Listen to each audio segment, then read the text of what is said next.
Hello all, welcome welcome back to our YouTube platform current affairs Adda Rohit academy. Okay, ఇదే మొదటిసారిగా నా class చూడడం జరిగితే ఖచ్చితంగా సబ్స్క్రైబ్ చేయండి. కంటెంట్ నచ్చితే మాత్రం లైక్ ఇవ్వండి. ఎగ్జామ్ ప్రిపేర్ అవుతున్న మీ ఫ్రెండ్స్ అందరికీ ఈ వీడియో షేర్ చేయండి. అండ్ యాజ్ యూజువల్గా మన కరెంట్ అఫైర్స్ని ఈరోజు జూన్ 19th ఓకే డిస్కస్ చేసుకుందాం. ఓకేనా? ఎస్. సో ఇక్కడ మన ఫస్ట్ కరెంట్ అఫైర్ ఇక్కడ మీకు ఏం కనబడుతుంది? ఒక వెజల్ అంటే ఒక నౌక లాంటి స్ట్రక్చర్. ఓకేనా? సో పేరేంటి? Achal fast patrol vessel. So పేరులోనే ఉంది. దాని పేరేంటి? అచల్ అంట.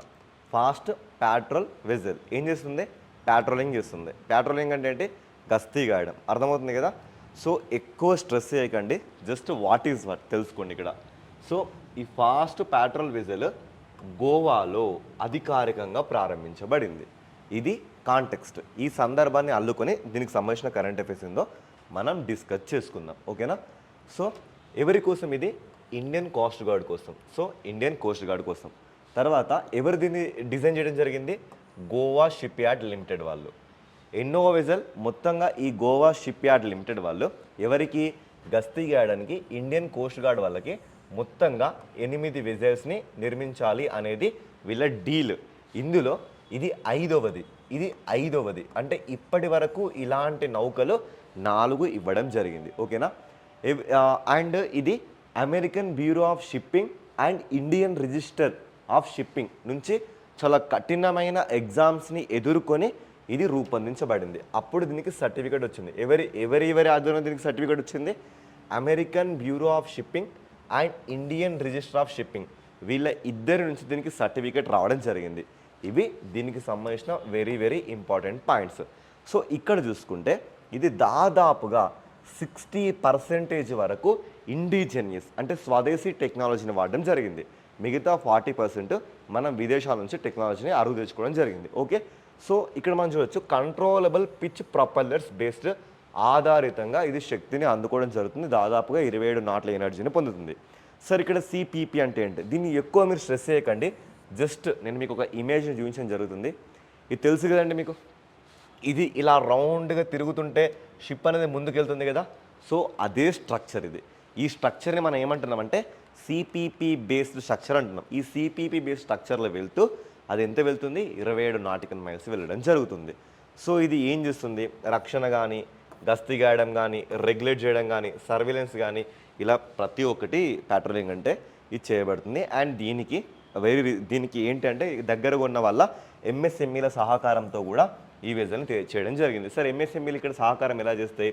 ఎలా అంటే దాని విడి పరికరాలు ఉంటాయి కదండి. అంటే లైక్ ఇండివిజువల్ పార్ట్స్ ఏమైనా ఉన్నాయో కానీ, పెయింటింగ్ ఇష్యూస్ని కానీ, వెల్డింగ్ ఇష్యూస్ని కానీ ప్రతి ఒక్క దాన్ని ఎంఎస్ఎంఈ సెక్టర్స్ వల్ల కూడా ఇవ్వడం జరిగింది. దీనివల్ల కొత్తగా ఉద్యోగిత కూడా జనరేట్ అయిందని ఈ ఆర్టికల్ చెప్తుంది. ఇక్కడ మనకి ఇంపార్టెంట్ థింగ్స్ ఏంటి? ఎవరి కోసం డిజైన్ చేశారు? ఇండియన్ కోస్ట్ గార్డ్ కోసం. ఎవరు డిజైన్ చేశారు? గోవా షిప్ యార్డ్ డిజైన్ చేయడం జరిగింది. ఎవరి నుంచి సర్టిఫికేట్ వచ్చింది? అమెరికన్ బ్యూరో ఆఫ్ షిప్పింగ్ నుంచి and Indian register of shipping నుంచి మన సర్టిఫికేట్స్ పొందడం జరిగింది. ఎన్ని విజల్స్? మొత్తం 8 విజల్స్. ఎన్నో విజల్? ఇది 5వ విజల్. సో ఇండిజినస్ చేయడం జరిగింది. సిపిపి బేస్డ్గా దీన్ని మనం చేయడం జరుగుతుంది. So total script in English also.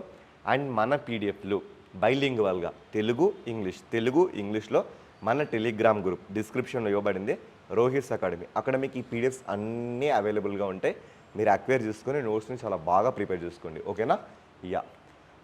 So దీని మీద మన క్వశ్చన్స్ని ఎక్స్పెక్ట్ చేస్తే ఇక్కడ చూడండి. ఫాస్ట్ ప్యాట్రోల్ వెజల్ అంటే ఏంటి? ఏముంది? ఫిషరీస్ ప్రొటెక్షన్ కానీ, మానిటరింగ్ కానీ, సర్వేలెన్స్ కానీ, యాంటీ స్మగ్లింగ్ ఇష్యూస్ని కానీ వీటన్నిటిని ఆపరేట్ చేసేది, పర్యవేక్షించేది ఇది అన్నట్లుగా. ఇక ఇండియన్ కోస్ట్ గార్డ్ ఏంటంటే, సో ఒకసారి చూసుకోండి. ఓకేనా? ఇది ఏ ఇయర్లో వచ్చింది, ఎందుకు వచ్చింది, ఇది ఏం చేస్తుంది, అర్థమవుతుంది కదా? ఓకే. సో మన నెక్స్ట్ కరెంట్ అఫైర్ చూడండి. ఇక్కడ మీకు మళ్ళీ ఒక మిజైల్ కనబడుతుంది. ఆ మిజైల్ని మనం ఏమంటున్నాం? హైపర్సోనిక్ అంటున్నాం. మనం ఇంతకుముందు బ్రహ్మోస్ గురించి మాట్లాడుకోవడం జరిగింది కదా ఒక 1 month ముందు. సో అదే కోవకు చెందిన ఇప్పుడు ఈ మిసైల్ ఏంటంటే extended trajectory long duration hypersonic cruise missile. So first ఏంటంటే ఇలాంటి కరెంట్ అఫైర్స్ మనం చదివినప్పుడు ఖచ్చితంగా ఆ నేమ్ని మనం డీకోడ్ చేయాలండి. సో చూడండి, ఫస్ట్ ఎక్స్టెండెడ్ అంటే విస్తరించింది అన్నట్లుగా, అంటే ఎంతవరకు విస్తరిస్తుంది. ట్రాజెక్టరీ అంటే ఏంటి? మనకు ఒక పాత్ ఇలా ఉంటుంది కదా.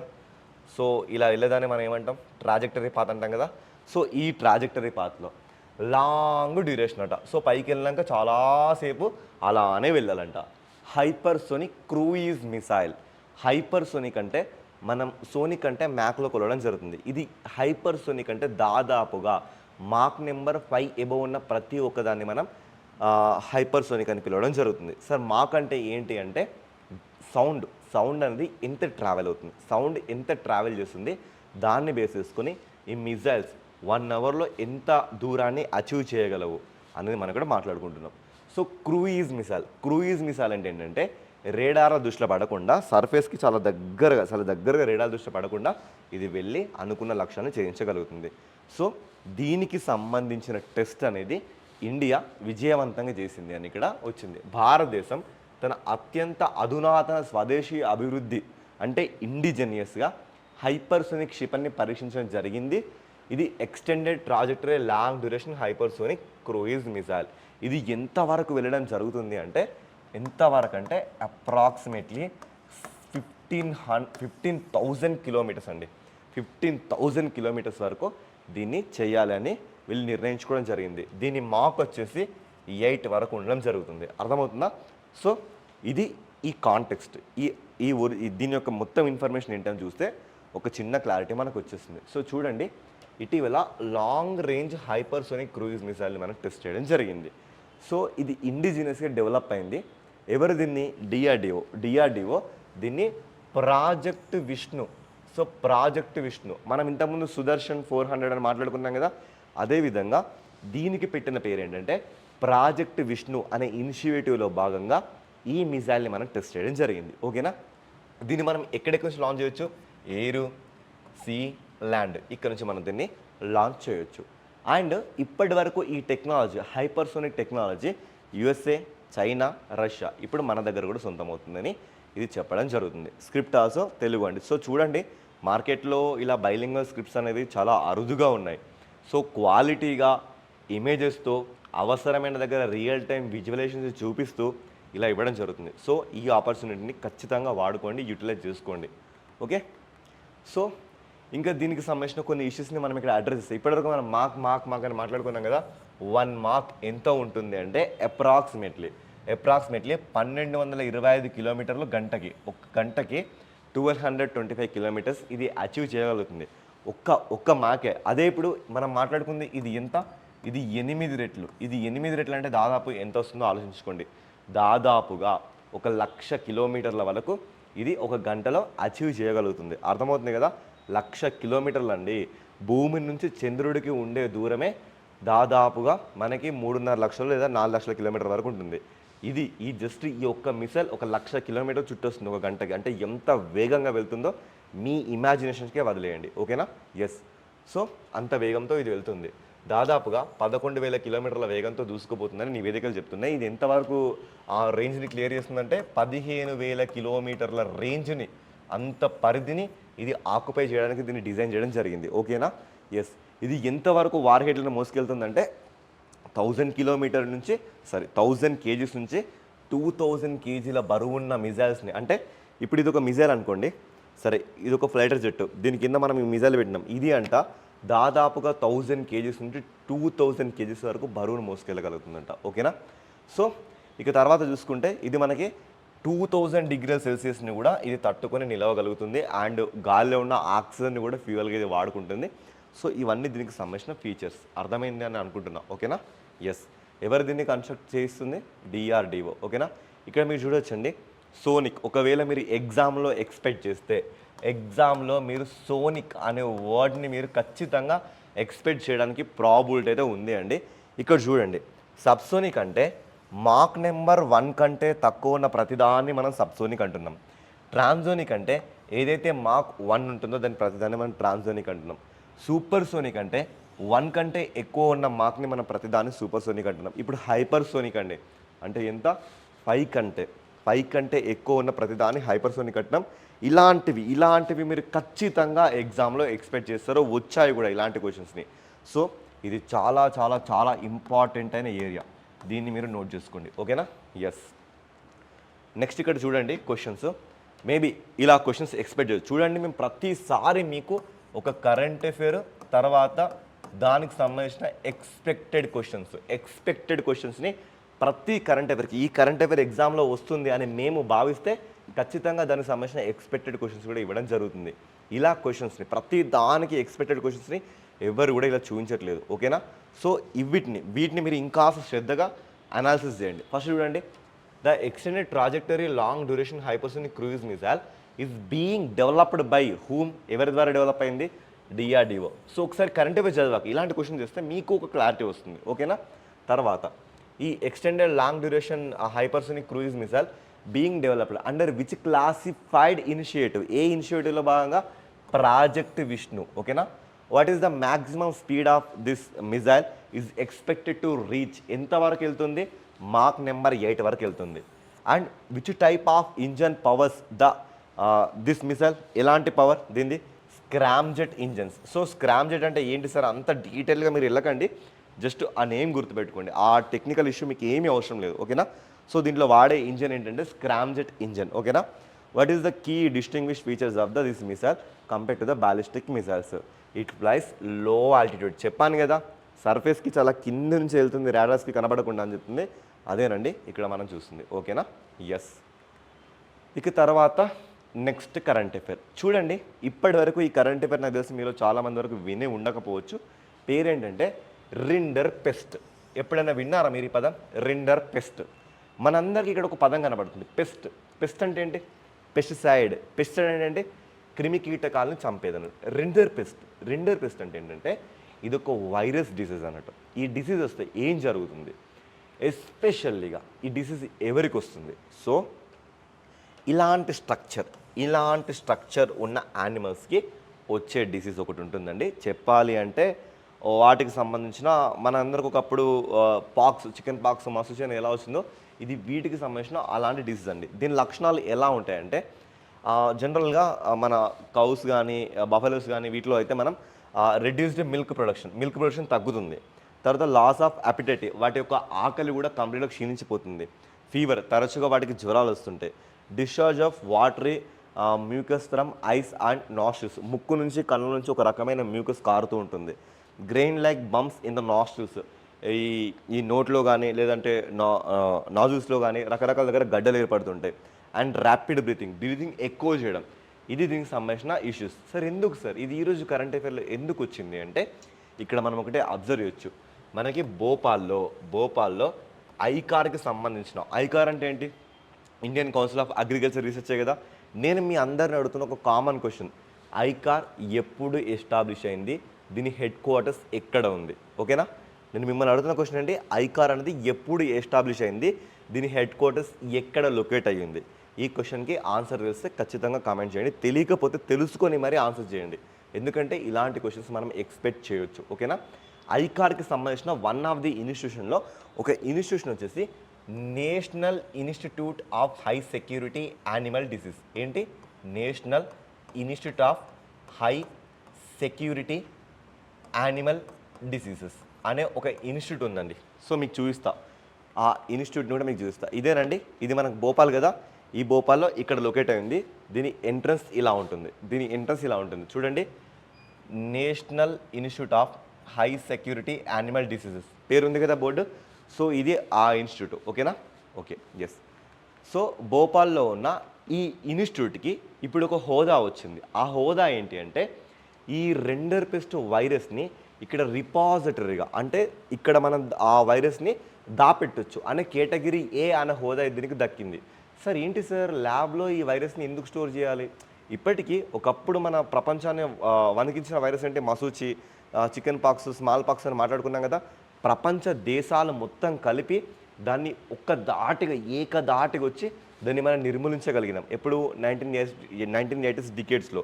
సో అలాగే జంతువులలో కూడా ఆ రేంజ్లో నిర్మూలించదగిన వైరస్లలో ఈ వైరస్ కూడా ఒకటి అంట. సో ఇలాంటి వైరస్ని ఇప్పుడు మనం చికెన్ పాక్స్ అన్న ఆ వైరస్ కూడా ఇప్పటికీ మనం ల్యాబ్లో స్టోర్ చేస్తున్నాం. అదేవిధంగా ఈ రెండర్ పెస్ట్ వైరస్ని కూడా స్టోర్ చేసే హోదాల్లో ఆ హోదా ఇప్పుడు ఎవరికి దక్కింది? దీనికి దక్కింది. ఐకార్కి సంబంధించిన వన్ ఆఫ్ ది ఇన్స్టిట్యూట్స్లో భాగంగా ఆ వన్ ఇన్స్టిట్యూట్ ఏంటంటే national institute of high security animal diseases. దీనికి ఆ హోదా దక్కింది. ఇది కాంటెక్స్ట్ అండి. ఈ కరెంట్ అఫైర్ మనం డిస్కస్ చేస్తున్న కాంటెక్స్ట్ ఇది. దీనికి సంబంధించిన ఎక్స్టెన్షన్ వర్షన్ చూస్తే ఒక పని అయిపోతుంది. ఓకేనా? సో ఇప్పుడు నేను మాట్లాడిన రెండర్ పెస్ట్ అంటే ఏంటి, దీనికి ఎక్స్ప్లెనేషన్ ఇక్కడ ఇవ్వడం జరిగింది. ఇది ఒక వైరల్ డిసీజ్, బ్యాక్టీరియల్ డిసీజో ఫంగియో ఇంకేదో కాదు, వైరల్ డిసీజ్. ఇది ప్రధానంగా గిట్టలు కలిగిన, ఓకేనా, ఈ గిట్టలు కలిగిన అన్న దాన్ని ఇంగ్లీష్లో ఏమంటారు అంటే క్లోవెన్ హూఫ్డ్ యానిమల్స్. ఓకేనా? Cloven hoofed animals. చూడండి, క్లోవెన్ హూఫ్డ్ యానిమల్స్, వీటి యొక్క స్ట్రక్చర్ ఇలా ఉంటుంది అన్నట్లుగా. ఓకేనా? బోన్ స్ట్రక్చర్ ఇలా ఉంటుంది. వీటిని ఏమంటాం మనం? క్లోవెన్ హూఫ్డ్ యానిమల్స్ అంటాం. ఓకేనా? సో ఎస్పెషల్గా వీటికి మాత్రం వస్తుంది, గేదెలను ప్రభావితం చేస్తుంది. అధికంగా జ్వరం కానీ, ముక్కు, కంటి నుంచి స్రావాలు, నోటిలో కోత, విరేచనాలు, తీవ్రమైన రకరకాలుగా వస్తుంది. ఈ రెండర్ పెస్ట్ 2011లో ప్రపంచవ్యాప్తంగా ఇది కంప్లీట్గా నిర్మూలించబడింది. మానవులలో వచ్చిన మశూచి తర్వాత నిర్మూలించబడిన రెండవ వ్యాధి. ఇలాంటి స్టేట్మెంట్స్ మీరు సెంట్రల్ ఎగ్జామ్స్ చూస్తారు. ఇలాంటివి ఇక్కడ మీరు ఎక్స్పెక్ట్ చేయొచ్చు. ఇది ఒక సూపర్లేటివ్ టాపిక్. అర్థమవుతుందా? ఇది ఒక సూపర్లేటివ్ టాపిక్. Okay, yes. ఇక నెక్స్ట్ చూడండి, ఇది ఇన్స్టిట్యూట్ చూపించడం కూడా జరిగింది. ఓకేనా? ఎస్. సో ఇప్పుడు థింగ్ ఏంటంటే, ఈ ఫెసిలిటీ మన దేశానికి వచ్చింది. ఈ ఫెసిలిటీ ఎవరు ఇస్తారు మనకి? ఎవరు ఇస్తారంటే world organisation for animal health, world organisation of animal health వాళ్ళు, and food and agriculture organisation వాళ్ళు. ఓకేనా? ఫుడ్ అండ్ అగ్రికల్చర్ ఆర్గనైజేషన్ వాళ్ళు అండ్ యానిమల్ హెల్త్ వాళ్ళు. ఎవరెవరు? యానిమల్ హెల్త్ వాళ్ళు, world organisation of animal health plus food and agriculture organisation వాళ్ళు, వీళ్ళిద్దరూ ఇది ఇవ్వడం జరుగుతుంది. ఓకేనా? వీళ్ళిద్దరూ ఈ రెండర్ పెస్ట్ వైరస్ని దాపెట్టే ఒక ల్యాబొరేటరీ కేటగిరీ ఏ హోదాని ఇప్పుడు ఎవరికి ఇవ్వడం జరిగింది? National institute of high security animal diseases. ఇది ఎక్కడ ఉంటుంది? ఇది భోపాల్లో ఉండడం జరుగుతుంది. వీళ్ళకి ఈ హోదా ఇవ్వడం జరిగింది. ఇంతకు మించి మీరు ఏం చూసుకోకండి. ఇంకా టెక్నికల్గా చూసుకోవాలంటే ఇది మీకు సరిపోతుంది ఇక్కడ వరకు. ఎవరి హోదా ఇవ్వడం జరిగింది? Animal health and food and agriculture వాళ్ళు. ఎవరికి? National institute of high security animal disease Bhopal వాళ్ళకి. ఇది ఐకార్ యొక్క వన్ ఆఫ్ ది ఇన్స్టిట్యూట్స్. ఓకేనా? సో ఐకార్ యొక్క వన్ ఆఫ్ ది ఇన్స్టిట్యూట్స్ వీళ్ళకి ఇవ్వడం జరిగింది. సో ఇది కాంటెక్స్ట్, ఇంగ్లీష్లో ఫుల్ స్క్రిప్ట్ మనం చూడొచ్చు. ఓకే, సో దీని మీద మనం క్వశ్చన్స్ ఏమైనా ఎక్స్పెక్ట్ చేస్తామంటే బ్లూ టంగ్ డిసీజ్ అంటే ఏంటి? బ్లూ టంగ్ డిసీజ్ అనేది it's insect borne viral disease that affects sheep, cattle and other ruminants. ఓకేనా? సో గొర్రెలకు కానీ ఇంకా ఇతర మందలకు కానీ ఇది అంటుతుంది. ఇలా మన క్వశ్చన్స్ని చూడొచ్చు. Okay, yes. ఇక నెక్స్ట్ చూడండి, ఇక్కడ సమర్థ్ పోర్టల్. సో పోర్టల్ పేరేంటి? సమర్థ్. సింపుల్గా చెప్పాలంటే సామర్థ్యం, కెపాసిటీని బిల్డ్ చేయడానికి ఇప్పుడు ఎవరు వచ్చారంటే మనకి ఇక్కడ చూడొచ్చు మనం, డిపార్ట్మెంట్ ఆఫ్ టెలికమ్యూనికేషన్ కింద పనిచేస్తే ఒక autonomous body, research and development చేసే ఒక అటోనామస్ బాడీ ఉంది. ఆ అటోనామస్ బాడీ ఏంటంటే centre for development of telematics, C-DOT అని మనం సింపుల్గా అంటాం. సీడాట్ వాళ్ళు, ఈ సీడాట్ వాళ్ళు ఇప్పుడు మన ముందుకు సమర్థ్ అనే పోర్టల్తో వచ్చారు. ఈ సమర్థ్ అనే పోర్టల్ ఎస్పెషల్లీ ప్రత్యేకించి ఇది ఎవరి కోసం అంటే జస్ట్ టెలికమ్యూనికేషన్ విభాగంలో లేదా ఐసీటీ అంటే కమ్యూనికేషన్ టెక్నాలజీ విభాగంలో ఎవరైతే స్టార్టప్స్ పెడుతున్నారో వాళ్ళందరికీ ఇది ఇంక్యుబేషన్ లాగా.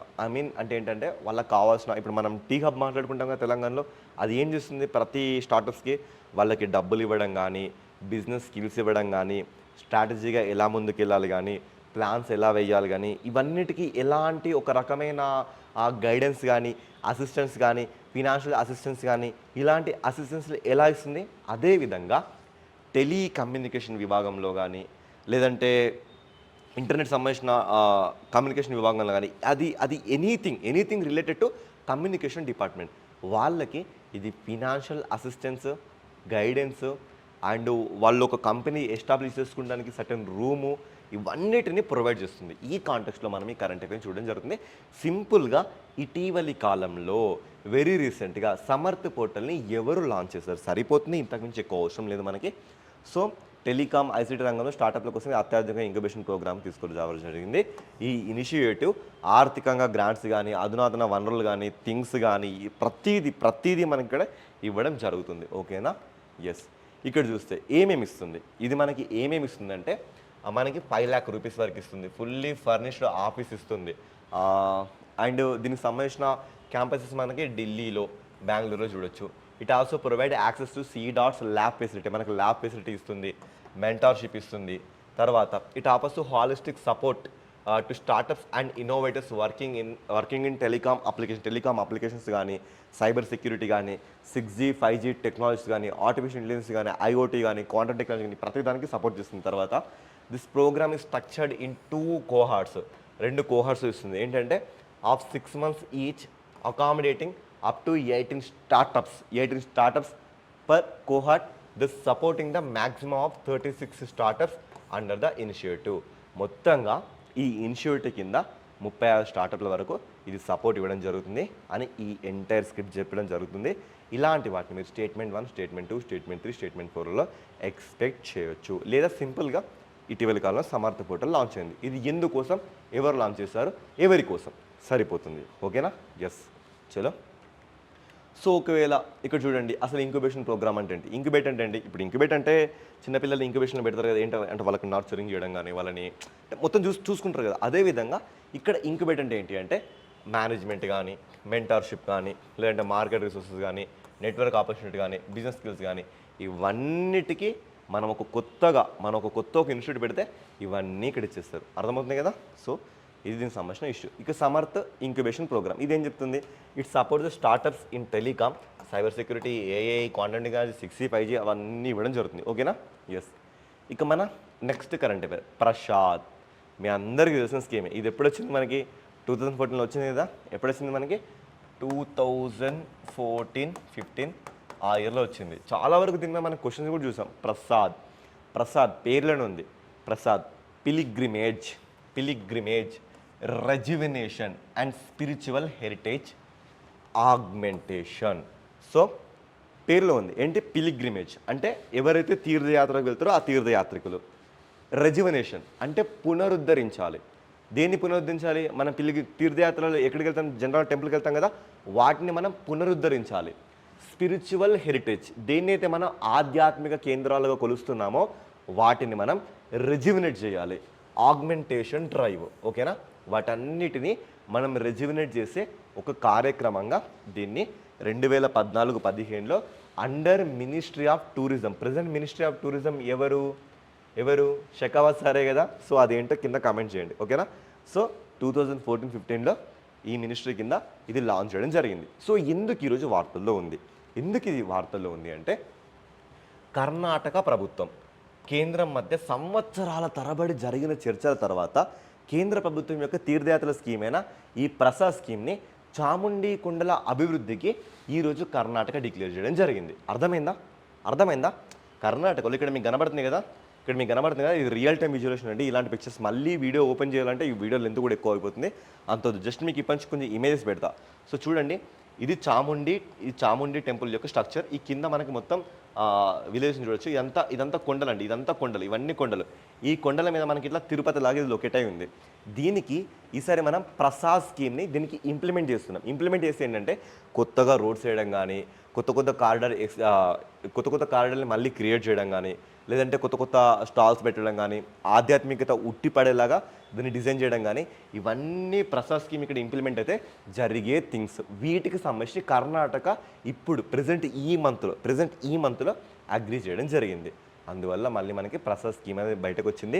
అండ్ జాగ్రఫీ లొకేషన్ పరంగా ఈ చాముండి హిల్స్ ఏ స్టేట్లో ఉన్నవని డైరెక్ట్గా క్వశ్చన్ చూడొచ్చు. అర్థమవుతుందా? డైరెక్ట్గా మనం చాముండి హిల్స్ అనేది ఎక్కడున్న క్వశ్చన్స్ని ఎక్స్పెక్ట్ చేయొచ్చు. ఎక్కడ? కర్ణాటక. ఒక కరెంట్ అఫైర్ చెప్తుంటే మీరు దాన్ని జనరల్ పర్స్పెక్టివ్ తీసుకోండి. యాజ్ అన్ ఇండియన్ సిటిజన్ లాగా దాన్ని జనరల్ పర్స్పెక్టివ్ తీసుకోండి. అండ్ అదేవిధంగా యాజ్ అన్ అస్పిరెంట్ లాగా ఎలా ఎగ్జామ్లో అడుగుతారు, ఎలా మేము దీన్ని ఎక్స్పెక్ట్ చేయాలి అనే ఒక 24/7 ఆ రకమైన క్యూరియాసిటీని మీరు మైండ్లో స్టోర్ చేయండి. ఓకేనా? సో దానికి తగ్గట్టుగా మీరు డిజైన్ అవ్వండి, దానికి తగ్గట్టునే వీటిని తీసుకోండి. ఓకేనా? ఎస్. సో ఇప్పుడు మనం చూస్తే ఇది 2014-15లో మినిస్ట్రీ ఆఫ్ టూరిజం కింద డెవలప్ చేయబడింది. ఏం చేస్తారు? ఇప్పుడు చెప్పారు కదా, హెరిటేజ్ సైట్స్ని ఇంకా ఎన్రిచ్ చేస్తారు. తర్వాత provides financial assistant to state గవర్నమెంట్కి కానీ యూటీస్ కానీ ఇస్తారు అక్కడ సెట్ చేయడానికి. తర్వాత లేదు, ఒకవేళ గవర్నమెంట్ ఇవ్వకపోతే వాలంటరీ కాంట్రిబ్యూషన్ కింద కార్పొరేట్ సోషల్ రెస్పాన్సిబిలిటీ కింద సంస్థలు కూడా దానం చేయొచ్చు. అండ్ పబ్లిక్ ప్రైవేట్ పార్ట్నర్షిప్ కింద కూడా వీటిని డిజైన్ చేయొచ్చు. సో అని ఇది చెప్పడం జరుగుతుంది. ఇంకేం జరుగుతుంది ఒకవేళ ఈ స్కీమ్ వస్తే? అక్కడ రోడ్స్, రైలు, వాటర్ ఫెసిలిటీ కానీ, తర్వాత అంటే ఏటీఎం కానీ, మనీ ఎక్స్చేంజ్ కానీ, ఎకో ఫ్రెండ్లీ కానీ, ఏరియా లైట్నింగ్ కానీ, ఇల్యూమినేషన్ కానీ, ప్రతిదండి. ఆ పార్కులు కానీ, ఎకో సిస్టమ్ కానీ, డ్రింకింగ్ వాటర్ కానీ, ప్రతిదీ స్కీమ్ కింద ఇవ్వడం జరుగుతుంది. అర్థమవుతుంది కదా? Yes. So Telugu script. Yes. ఇక్కడ మనం చూస్తే ఇప్పుడు మనకు ఒక థింగ్ కనబడుతుంది, ఈ కరెంట్ అఫేర్ రిలేటెడ్ టు ఈ స్పైడర్ గురించి. అర్థమవుతుందా? ఈ స్పైడర్ గురించి. ఈ స్పైడర్ ఇది ఒక జంపింగ్ స్పైడర్ అండి. ఇది ఒక న్యూ స్పీషీస్ని మనం మళ్ళీ ఫైండ్ అవుట్ చేయడం జరిగింది. జనరల్గా దీన్ని మనం ఆఫ్రికా, వెస్టర్న్ ఆసియా ఆ రేంజ్లో చూడడం జరుగుతుంది. అలాంటిది దీన్ని మనం for the first time we are seeing in India అన్నట్లుగా ఆ కాంటెక్స్ట్లో ఇది ఈరోజు మన కరెంట్ అఫేర్లో వచ్చింది. సో కరెంట్ అఫేర్ టాపిక్ ఏంటి అంటే ఇక్కడ చూడండి, మీరు ఇక్కడ చూడండి, పేరు చూడండి, స్పాటిషియస్ కరిగిరి. ఓకేనా? స్పాటిషియస్ కరిగిరి. ఇక్కడ మీరు చూడండి, ఈ స్పాటిషియస్ అనేది ఏంటంటే దాని యొక్క ఫ్యామిలీ నేమ్. ఇక్కడ చూడండి, స్పాటిషియస్ అంటే ఏంటంటే దాని యొక్క ఫ్యామిలీ, అంటే ఇది ఏ కుటుంబానికి చెందిందో ఆ కుటుంబం యొక్క నేమ్ అన్నట్లుగా. ఇక కరిగిరి అంటారా, ఇది ప్లేస్, అది ఏ ప్లేస్లో దొరికిందో దీన్ని మనం కరిగిరి అంటున్నాం. ఆ కరిగిరి ప్లేస్ మీద దీన్ని మనం ఏంటి ఆ నేమ్ ఇవ్వడం జరిగింది. అర్థమవుతుందా? ఇది ఒక జంపింగ్ స్పైడర్. ఈ కాంటెక్స్లో మనం దీన్ని చూస్తాం. సో చూడండి, అది గ్రూప్ 2 కానీ, సెంట్రల్ కానీ, any kind of exams species మీద, అంటే కొత్త జాతుల మీద, లేదంటే డిస్కవర్ చేయబడిన జాతుల మీద మనం క్వశ్చన్ చూస్తున్నాం. అవునా కదా? అదే కాంటెక్స్ట్లో మనం ఇలాంటి క్వశ్చన్స్ కూడా ఎక్స్పెక్ట్ చేయొచ్చు. ఓకే? సో కాస్త దీని వైట్ స్పెక్ట్రంలో చూస్తే ఇది ఏంటి అంటే స్పాటీనా సబ్ ఫ్యామిలీకి చెందింది. సౌతర్న్ ఇండియాలో, ఎస్పెషల్లీ మన దక్షిణ ఇండియాలో ఇది కనబడడం జరిగింది.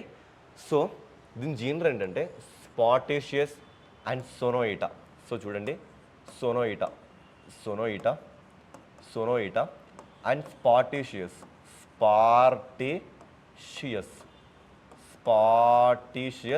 అండ్ సోనోయిటా అనే కుటుంబానికి చెందిందంట్లా. ఇది ఎక్కడ జనరల్గా అయితే సౌత్ ఈస్ట్ ఆసియాలో కనబడుతుంది, లేదా ఆఫ్రికాలో కనబడుతుంది. అలాంటిది have been found in India, మన ఇండియాలో దొరకడం మనం చూడొచ్చు. సో అది ఎక్కడ దొరికింది, దాని ప్లేస్ ఎక్కడ అంటే కరిగిరి కొండలు లేదా ఏనుగు కొండలు, ఎలిఫెంట్ హిల్స్ లేదా కరిగిరి హిల్స్. ఎక్కడ?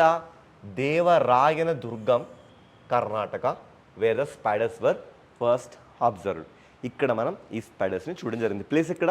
కర్ణాటక, దేవరాయన దుర్గం, ఎలిఫెంట్ హిల్స్ లేదా కరిగిరి హిల్స్. చెప్పండి, ఈ కరెంట్ అఫేర్ ఇప్పుడు రిలేటెడ్ టు జాగ్రఫియా కాదా? ఇప్పుడు మీరే చెప్పండి. జాగ్రఫీ కదా, అబ్సల్యూట్లీ జాగ్రఫీ కదా. సో ఇలా మీరు చూడొచ్చు. సో ఇక వీటిని చూస్తే వీటికి హంటింగ్ స్కిల్స్ ఎక్కువనంట, వీటికి ఐసెట్ చాలా ఎక్కువనంట, ఇది ఎక్కువ జంప్ చేస్తాయంట. సో రకరకాలుగా ఇక్కడ మనల్ని ఇవ్వడం జరిగింది, స్క్రిప్ట్ని తెలుగు ఆల్సో. ఓకేనా? ఎస్. సో మీరు ఇక్కడ చూడొచ్చు, స్క్రిప్ట్ కూడా మీకు మొత్తం తెలుగులో ఇవ్వబడింది. ప్రతి దాన్ని తెలుగు ఇంగ్లీష్ ఇవ్వడం జరిగింది. ఓకేనా? ఎస్. ఇవే అండి ఈరోజు మన కరెంట్ అఫైర్స్. ఇంతకు మించి మోర్ క్వాలిటీతో మళ్ళీ కలుసుకుందాం. ఇక్కడ వరకు వచ్చారంటే ఈ వీడియో ఖచ్చితంగా మీకు రీచ్ అయిందని మేము అనుకుంటున్నాం. రీచ్ అయితే జస్ట్ మీరు ఒక లైక్ ఇవ్వండి.